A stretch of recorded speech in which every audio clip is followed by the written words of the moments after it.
All right, you mellow motherfuckers, buckle up, because today we're diving into some seriously messed up shit. You think adult contemporary is all smooth jams and yacht rock? Get ready to have your mind blown. I even listened to hours of elevator music just to get ready. Let's cut the crap and get into it. So you're saying you're ready to dissect this musical monstrosity? Good, because we've got a whole stack of sources here. Yeah. They all say that this whole thing started back in 1961. It was called the Easy Listening Chart. Apparently, it was only for those squares who couldn't handle real music. You know the ones who thought rock and roll was the devil's work? Hilarious, right? It is wild to think about. The early charts were basically the Billboard Hot 100 with all the rock and roll taken out. Talk about a musical lobotomy. It's like they were trying to create a sonic safe space for people who were just too afraid of anything that was even a little bit rebellious. It's like they were trying to pump pure, unadulterated blandness into the airwaves. Oh, but hold on. It gets even more ridiculous. This chart went through more name changes than a witness in a mob trial. Middle road singles.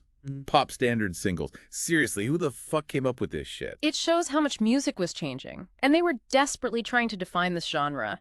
As musical tastes changed, the chart was constantly playing catch-up. They were trying to figure out what the hell easy listening even meant. Exactly. So basically, it was a genre that had an identity crisis right from the start.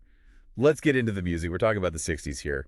I was picturing all Sinatra all the time, but our sources say that Elvis was at the top of this easy listening chart. And Roy Orbison, what the actual fuck? Remember, rock and roll was still pretty new then. A lot of the early rock and roll guys also had a much softer side. And then you had the purely easy listening artists. They just lived in their own little bubble, never even touching the pop charts. Okay, so it's like this weird parallel universe. This universe of mellow music existed right alongside the rock and roll revolution. Then the 60s rock scene explodes. And shit starts to get real. In the late 60s, there's a clear split. Pop and easy listening, rock gets heavier, the lines are drawn. But then things get fuzzy again in the 70s, right? Exactly, with the rise of singer-songwriters and all that mellow pop. It's like the two worlds start to collide. The 70s. Cue the Carpenters, right? Stevie Wonder, Debbie Boone, come on, admit it. You secretly love, you light up my life, don't you? The 70s definitely produced some iconic crossover hits. It was a time when artists like Carole King and James Taylor were bridging the gap between pop and what was still being called easy listening. Their music resonated with both audiences. They blurred those genre lines. It did. Okay, so the lines are blurred, things are getting a little bit more interesting. Yeah. But now let's fast forward to the 80s. Big hair pads, big shoulder pads, and even bigger emotions. How the hell did the AC chart handle all of that? I mean, this was the decade of hair metal and synth pop. Things took a turn in '82. That's when the adult contemporary chart switched to an airplay-only ranking system. So what DJs played on the radio became the deciding factor. Exactly. So it became a popularity contest for radio DJs. Yeah. That's got to shake things up. Big time. You still had big names like Elton John in Chicago. They were holding their own. But then you had all these newcomers, like Whitney Houston, just blowing up the chart. It was a wild mix. It was. And let's not forget those power ballads. Those ruled the airwaves in the 80s. Come on, is there anyone out there who hasn't belted out Total Eclipse of the Heart after a few too many beers? Power ballads were the soundtrack of the 80s. They tapped into this raw emotion that resonated with everyone. It didn't matter if you were headbanging to metal or just chilling out to AC. It was like a unifying force in a decade of extremes. Okay, so we've got power ballads. We got a shift in how the charts are measured. What else did our sources dig up about the 80s? Well, this is where we see another unexpected genre. It starts to show up on the AC charts. Wait, what genre are we talking about here? Christian music. Christian music. On the same chart as Whitney Houston and Total Eclipse of the Heart. How the hell did that happen? Yeah. It's a pretty fascinating story. Think about Amy Grant's mega hit Find a Way in the early 80s. It was super catchy, but it was also a pop song with a Christian message, and it blew up both the Christian and the AC charts.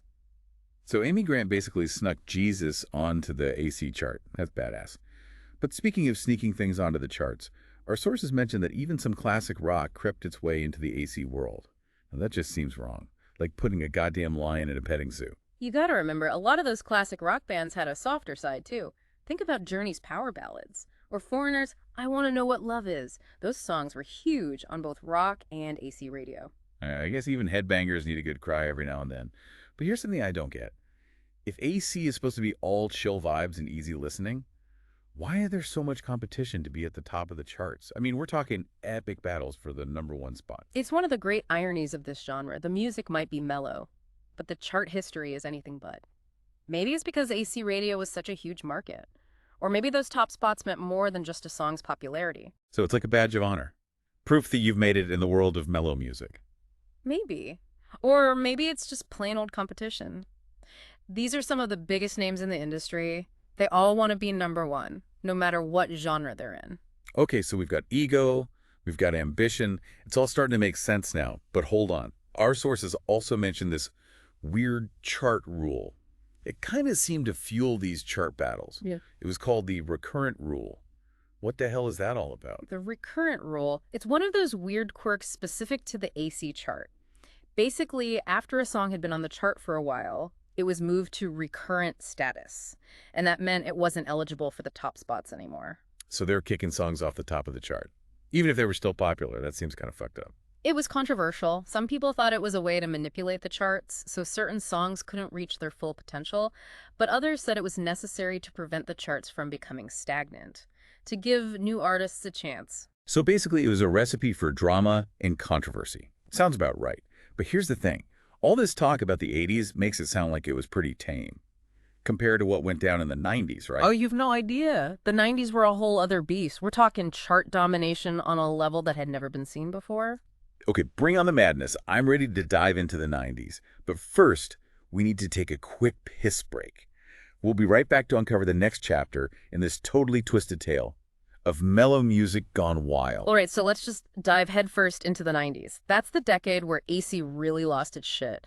Remember all that talk about chart domination? Well, this is where things get truly ridiculous. Okay, lay it on me. What kind of madness are we talking about here? Okay, picture this. Celine Dion's Because You Loved Me.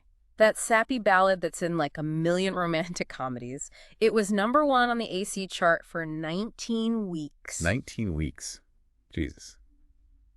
I'd need a therapist after that. And a bottle of whiskey? Yeah. But was it just Celine running this show? It wasn't just Celine, but she was definitely the queen bee.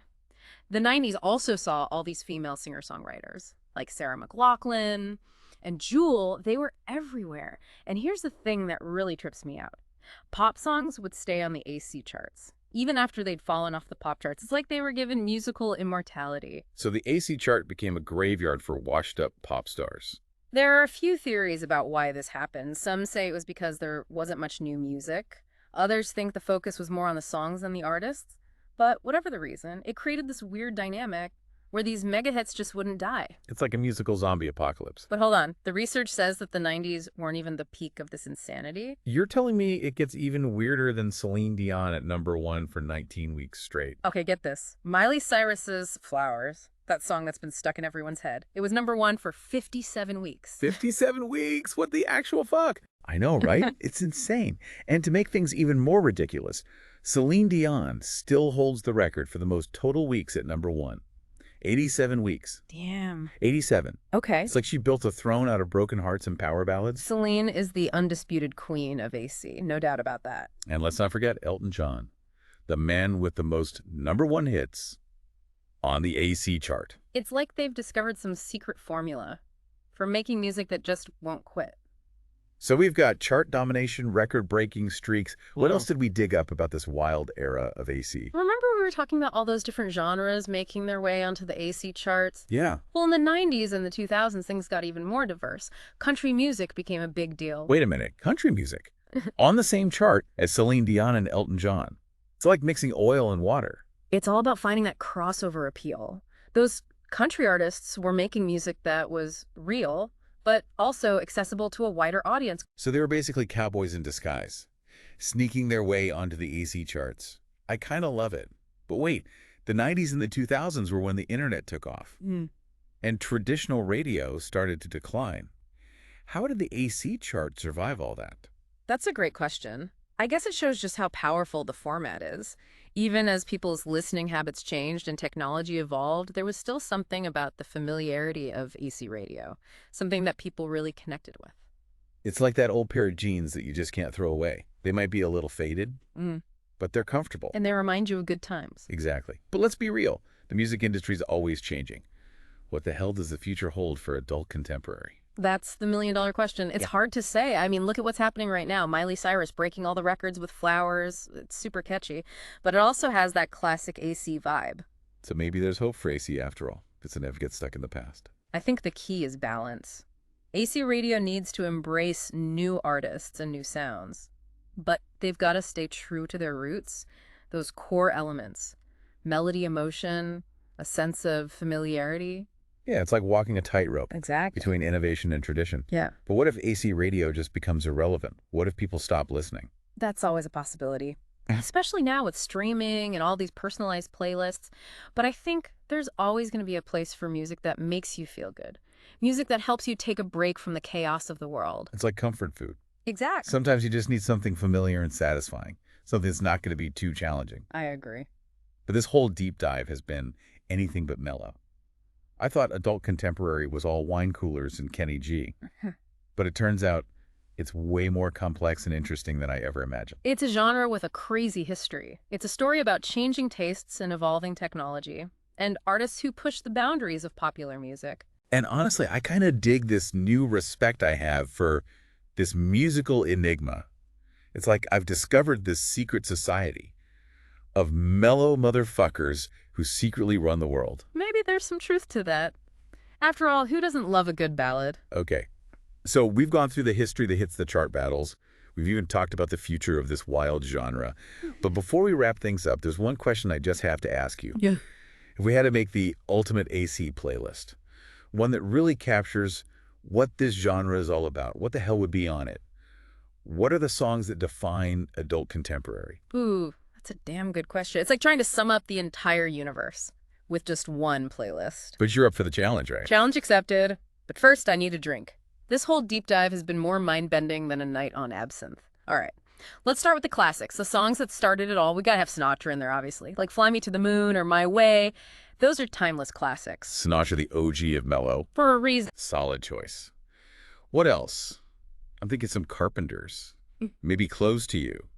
Or We've Only Just Begun. Absolutely. You can't talk about AC without those Carpenters harmonies. Speaking of harmonies, we gotta have some Bee Gees in there too. How Deep Is Your Love or Staying Alive. The songs are so damn catchy, they'll be stuck in your head for days. Okay, so we got Sinatra, Carpenters, Bee Gees. This is starting to sound like my parents' wedding. What else you got? Now we gotta fast forward a bit. We gotta have some Whitney Houston, I Wanna Dance with Somebody is a must-have. That song just puts you in a good mood. And while we're at it, let's throw in some Mariah Carey. Hero, maybe, or Vision of Love. Those vocal runs, man. Mariah's voice is like a force of nature. Oh. Okay, so our playlist is getting a bit more modern, but I'm feeling a real lack of power ballads. This is AC. We need some heartbreak, some longing, some serious emotional baggage. You're right, we need some tears. To balance out all the good vibes, let's add Celine Dion, My Heart Will Go On, or The Power of Love. Those songs are like emotional gut punches, but in a good way. And for something more recent, let's add Adele's Someone Like You. That song will rip your heart out. Okay, now we're talking Sinatra, Carpenters, Bee Gees, Whitney, Mariah, Celine, Adele. It's like a musical history of heartbreak and killer vocals. But something's missing. Something a bit edgier. Something a little unexpected. You're right. This playlist needs a little spice. Let's add some Phil Collins. In the Air Tonight, that drum fill, it's iconic. And we gotta have some George Michael, Careless Whisper, that saxophone solo, the definition of smooth. This playlist is starting to sound like the soundtrack to my life. But hold on. We got to have some of the artists who are keeping AC going today. The ones who are mixing genres and bringing in new fans. You're talking about people like Ed Sheeran, Shawn Mendes, Harry Styles. Yeah, they're bringing something new to AC. They're blending in pop, folk, rock. Let's add Thinking Out Loud by Sheeran and Sign of the Times by Styles. Okay, this is it. This is the ultimate AC playlist. We've got the classics, the powerhouses, the heartbreakers, and the new generation. It's a journey through the history of this genre, a genre that people keep saying is dead, but it just keeps coming back. It just shows you the power of good songwriting, strong vocals, and that mellow magic. No matter how much things change, there's always going to be a place for music that makes you feel something. Music that speaks to your soul. Exactly. And that, my friends, is what adult contemporary is all about. It's not just about smooth jams and easy listening. It's about feeling your emotions, finding comfort in familiar sounds, and maybe even shedding a tear or two along the way. So turn it up, pour yourself a glass of wine, and just let that mellow feeling wash over you. This is the music that's been the soundtrack to our lives. and it's not going anywhere. Dan right. And on that note, we're out of here. Thanks for joining us on this crazy trip through the surprisingly fucked up world of adult contemporary. Until next time, keep it smooth. Or don't. We're not your mom.